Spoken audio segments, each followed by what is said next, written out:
Welcome to the Caribbean Cricket Podcast, your one-stop shop for all things West Indies cricket. By the fans, for the fans.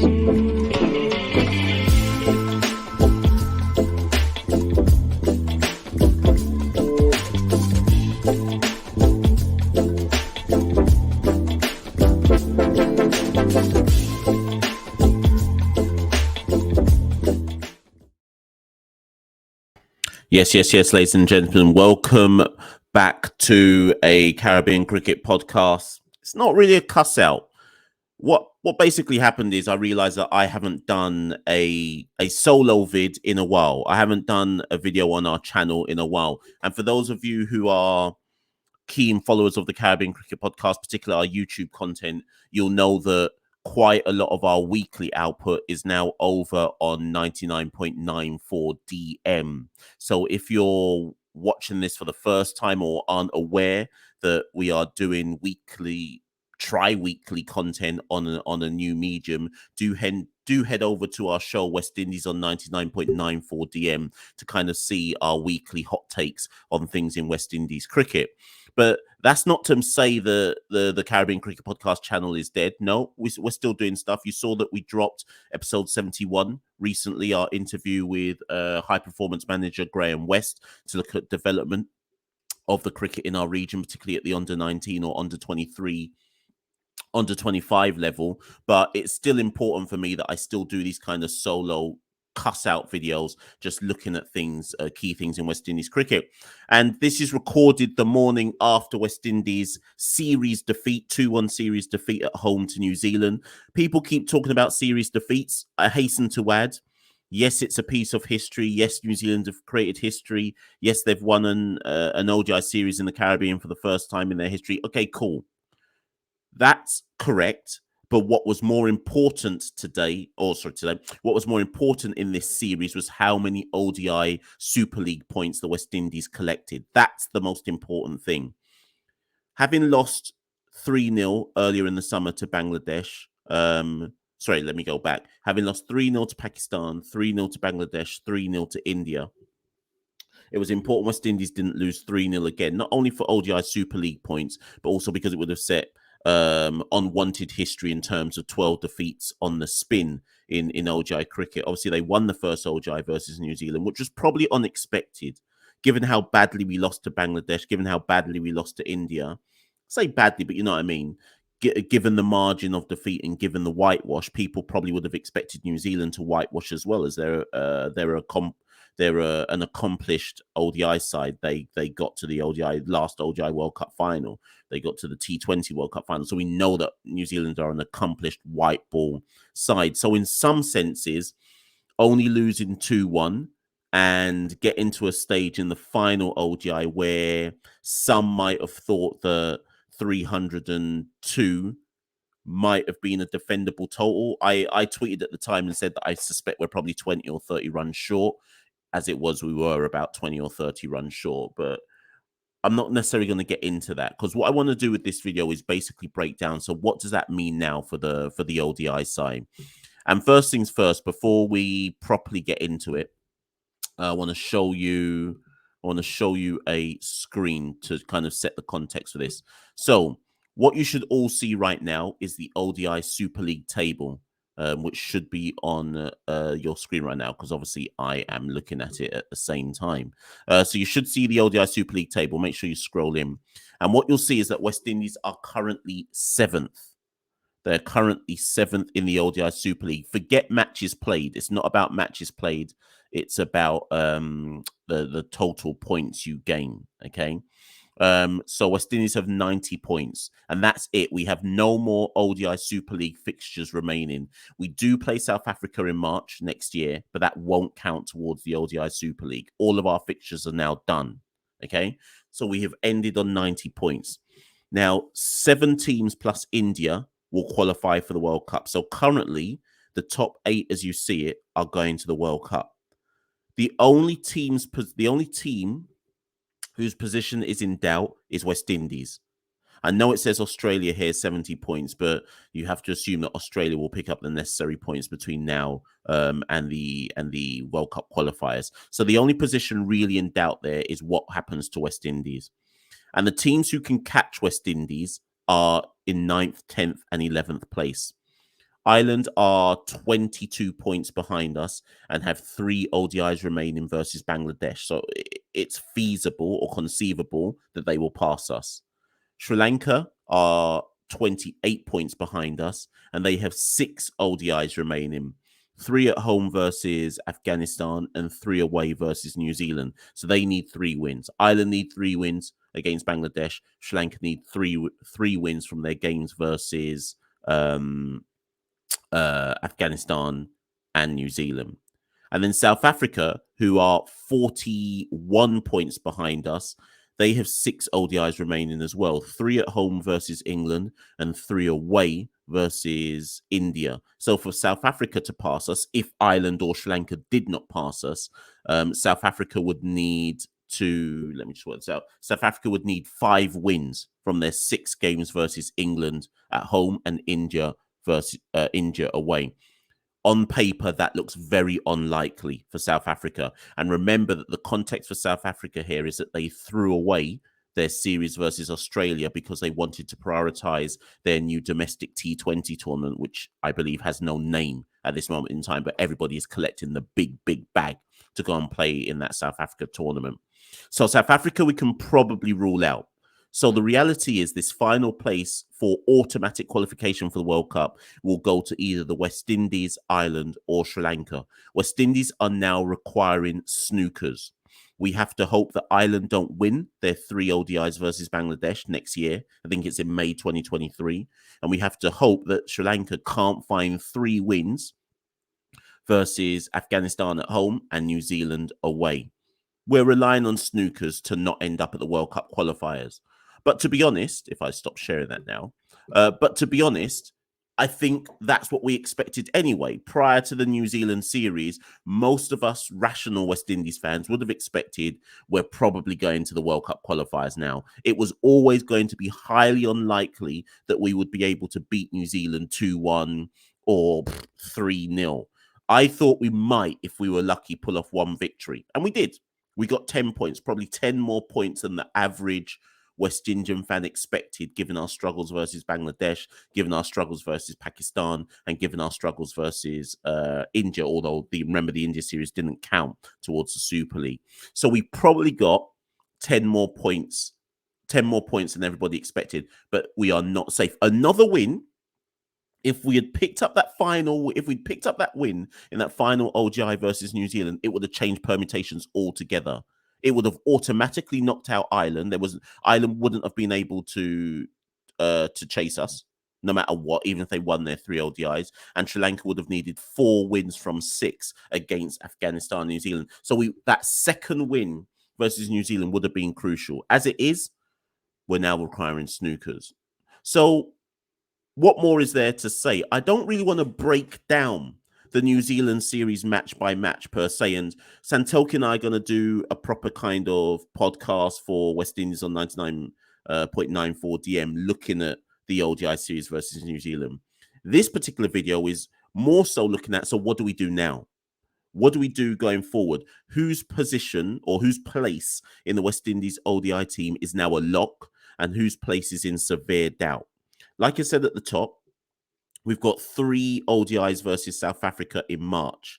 And then the World Cup qualifiers, which you have to assume at this stage we're probably going to be in, assuming that we are, begin on the 18th of June to the 9th of July, and they will take place in Zimbabwe.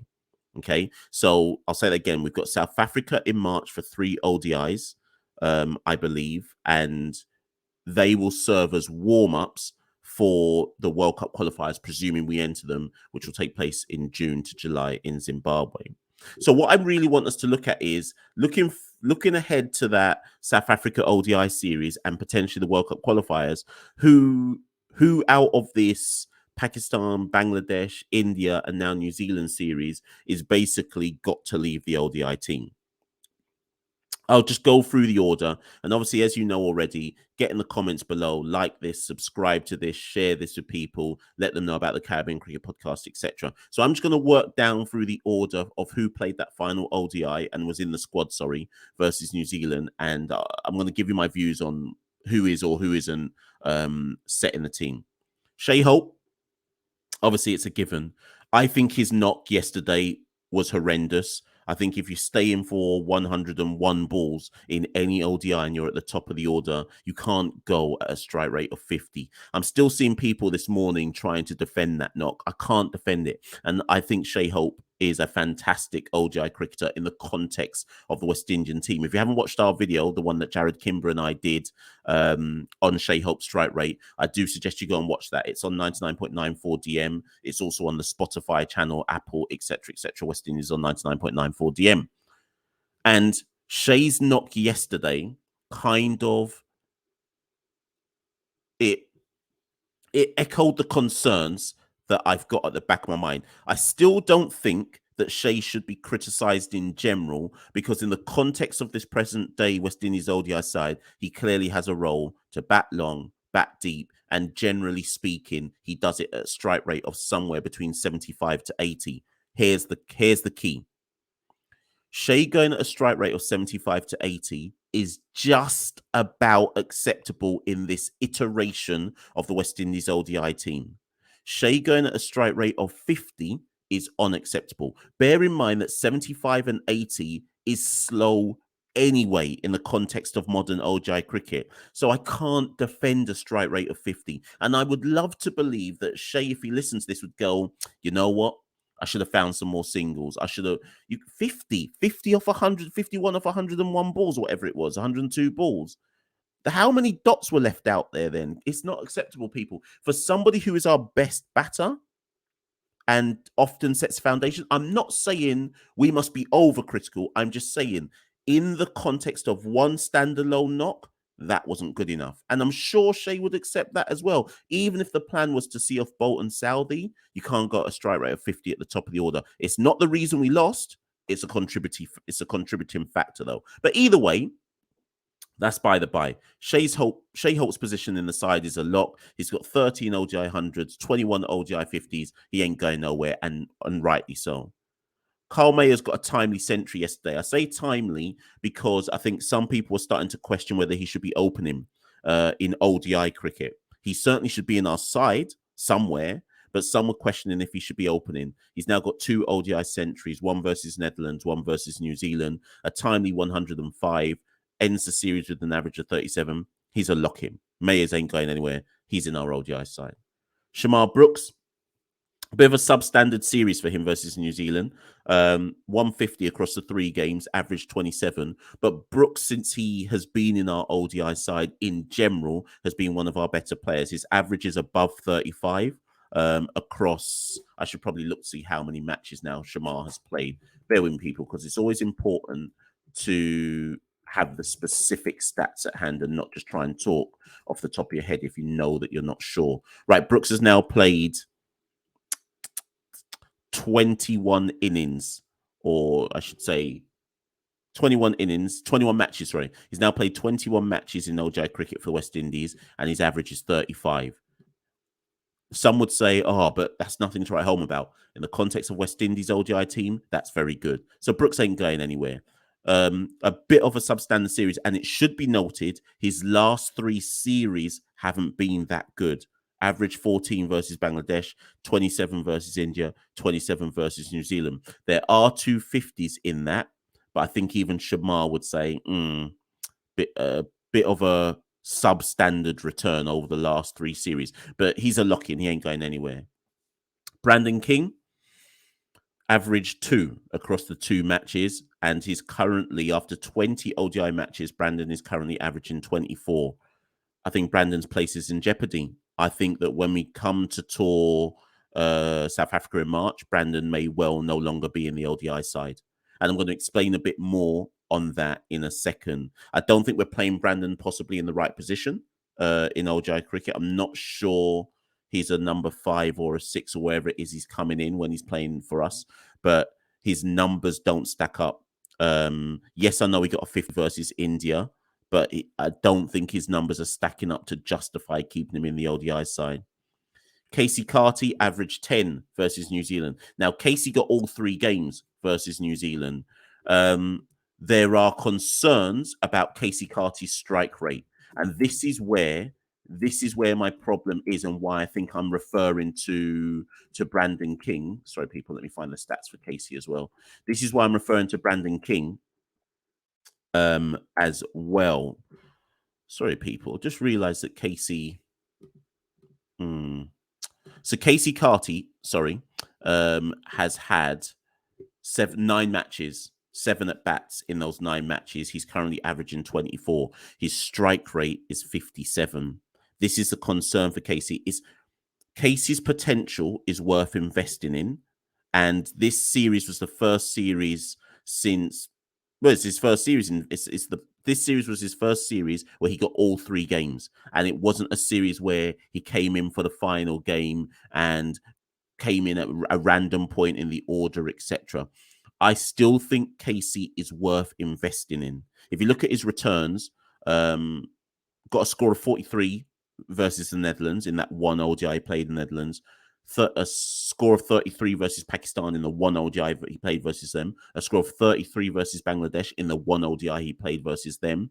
And then he got 5 versus India in the one ODI he played against them. And then he struggled versus New Zealand in this series that's just gone, where his average 10. I'm not saying Casey should be dropped. I'm saying we should probably still invest in him because he hasn't really been given enough of a run to justify dropping him. I'm concerned about that strike rate.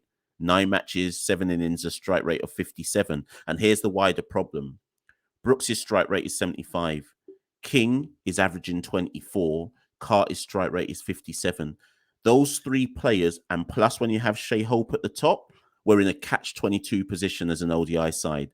Those 4 players, including Shea Hope, do not go at enough of a tick to help us set more challenging totals. The flip side to that argument is we are struggling as a side to regularly bat 50 overs. So do you keep players like Hope, Brooks, Carty, King, etc., knowing that, well, you know what, the priority for this West Indies side in their kind of slow building as an ODI side is to just try back the overs, worry about strike rates as the next developmental step, try and bat 50 overs regularly as the first developmental step.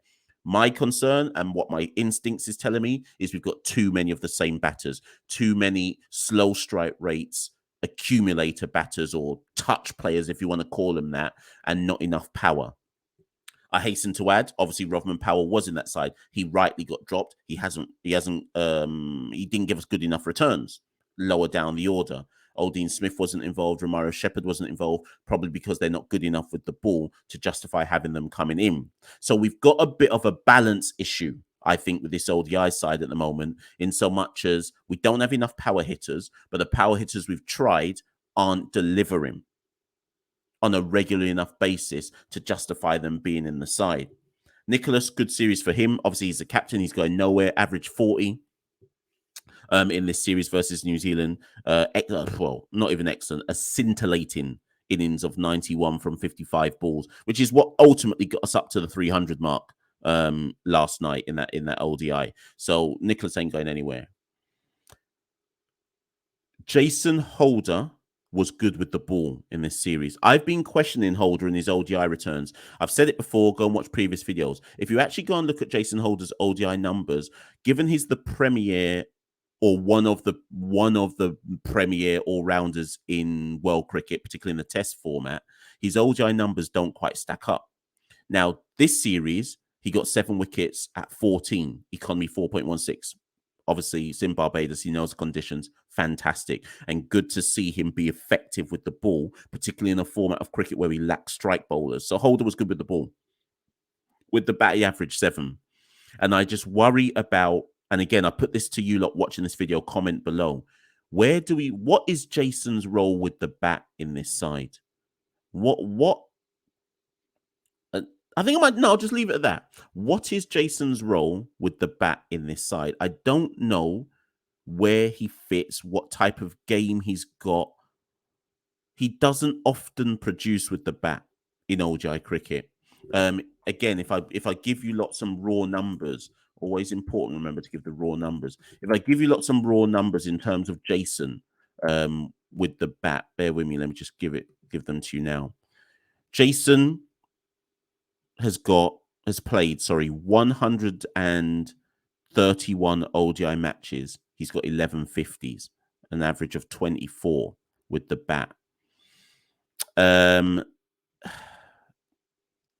mean, he got a 50 in India when we went to tour there. Was that earlier this year? That was earlier this year. A 50 at home last summer versus Australia. I mean, every now and again, Jason chips in with the ball, with the bat, every now and again. But it's just a question. I just have a question mark about where are we batting Jason?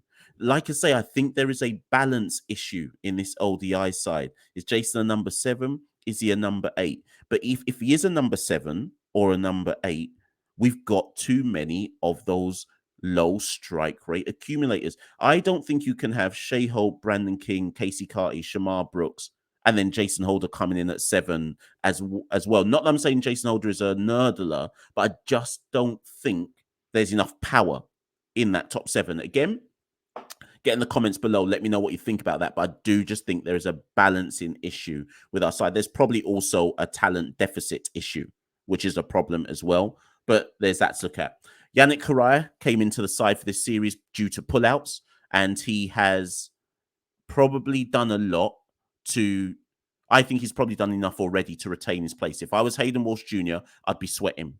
So Yannick Correa, one innings really that he got a 50, maiden ODI 50. If you've been studying Yannick Correa in the past 2 to 3 years, this shouldn't be unexpected. He's really worked on his batting.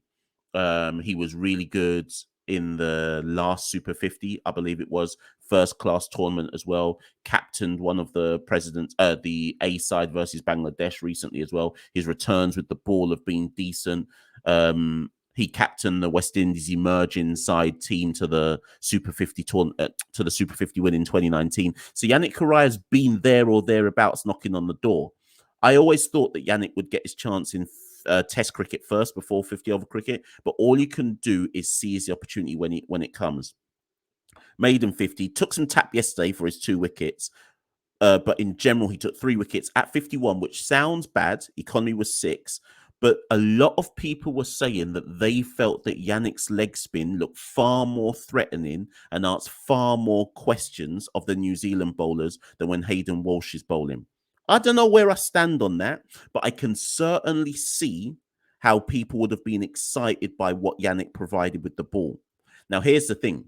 If West Indies selectors and think tank were excited by it, they're going to have to ask Yannick to work, to focus on his leg spin a bit more. Are we now going to say, coming out of this ODI series, that Yannick is the go-to leg spinner? Is Hayden Walsh's place now in serious doubt?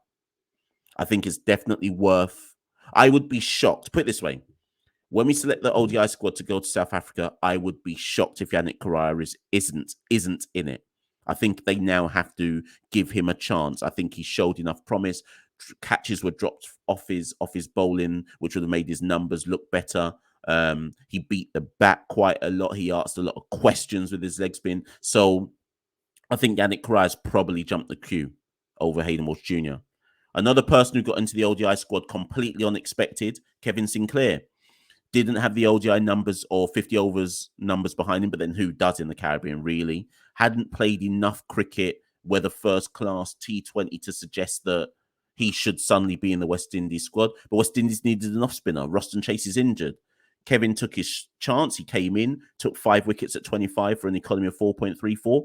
All you can do is when someone gets a chance, you take it. Kevin took his chance. And as a result, Kevin is now in the squad when we go to South Africa. He can't be dropped. He can't be dropped after taking his chance like that. He must go to South Africa. So I have to applaud Kevin Sinclair. If you get a chance, even if it's a surprise, seize it, own the shirt, so that when selectors meet again, they can't take the shirt off you because you did so well in owning the shirt that you got to keep the shirt. Kevin goes to South Africa as the number one off spinner for now. Akil Hussein and Alzari Joseph don't need any kind of talking. With this, they're locked in for this series versus New Zealand. Akil five wickets at 28, Alzari 5 wickets at 29. They basically did their job. They're steady. We know what we're going to get, and they're probably our primary bowlers in this format. So that's the quick synopsis of what these players produce versus New Zealand. So the question then is this. My belief is that Brandon's out of the squad going forward, or out of the team.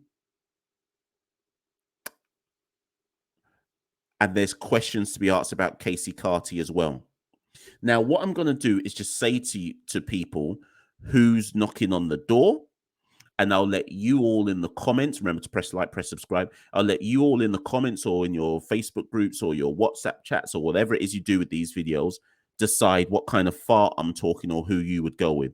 These are the players on the outside looking in who would potentially get into our ODI 11 or at the bare minimum squad, go into South Africa, and then possibly go into the World Cup qualifiers.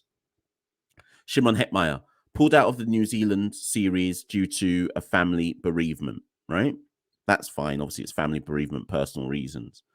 Shimron had been selected for the ODI series, so Shimron will come back in. And Shimron should replace one of those nerdlers in the middle that I'm talking about. We need someone with a power game. I'm not saying Shimron is an out-and-out power hitter. Of course he's not. Shimron's got everything. Shimron can nudge and nerdle it. He can run the quick singles, he can rotate strike, and he can cash in at the back end. When you have 4 nerdlers in Hope, King's not a nerdler, but you know what I mean, Hope, Brooks, King, Carty, even chucking a Jason Holder there, you need someone who can switch it up like Pooran switched it up yesterday. Hetmyer walks into this side. So when Hetmyer is available again and when he's recommitted himself to West Indies cricket again, Hetmyer walks in. Gudakesh Motie would have walked into this side if he was fit. As it is, Kevin Sinclair and Yannick Correa have surprised us and done well with the ball in this series. But Gudakesh Motie, if you go back and look at his series versus Bangladesh, had already cemented his spot in this side. So when Gudakesh Motie comes back, he walks into this ODI, I think, side, but most certainly the squad. So Gudakesh will come back. Evan Lewis, if he ever decides to patch up his relationship with the West Indies, will walk back into and play some cricket in the Caribbean, will walk back into this squad as well. And he will walk in as opener. Some of you listening to this will go, no, you can't drop Carl Mayers. Look what him and Hope just did, 173 opening partnership. Carl Mayers just got a century at the top. Evan Lewis is one of the most destructive white ball openers in world cricket.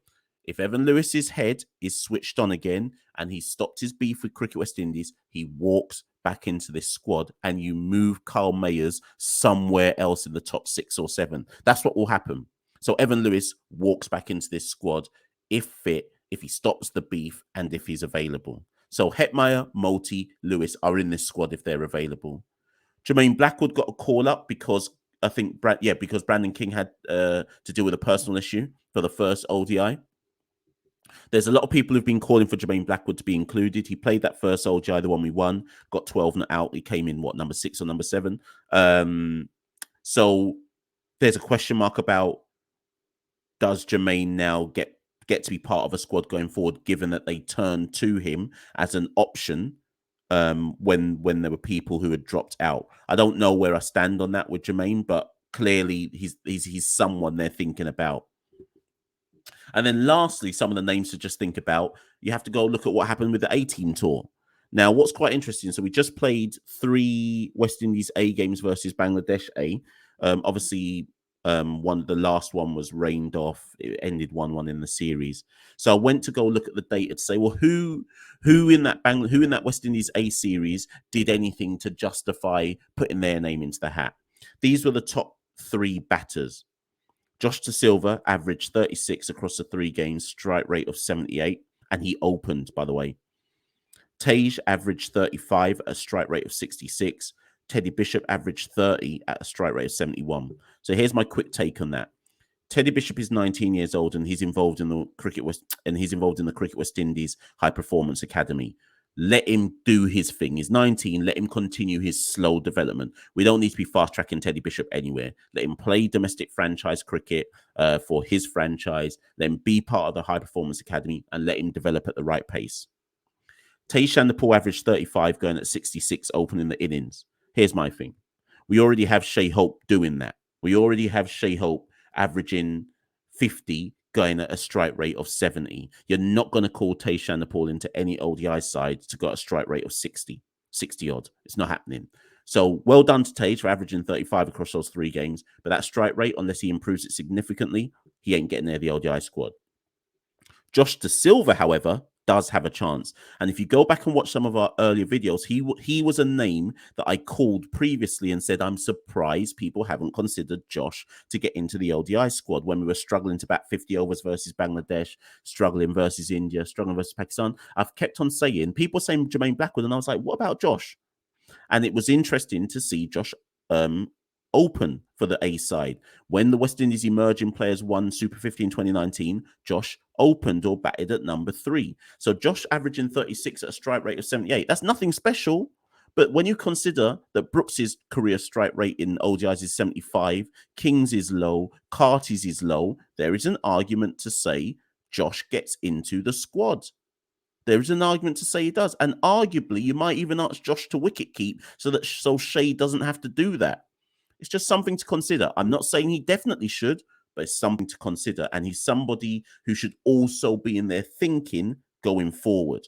If you're talking about batting 50 overs, and I would trust Josh more than I trust some of the batters in our side to rotate strike. Put it that way. Okay. And then in terms of bowlers who stood out, Anderson Phillip took 4 wickets at an average of 17, economy 3.66.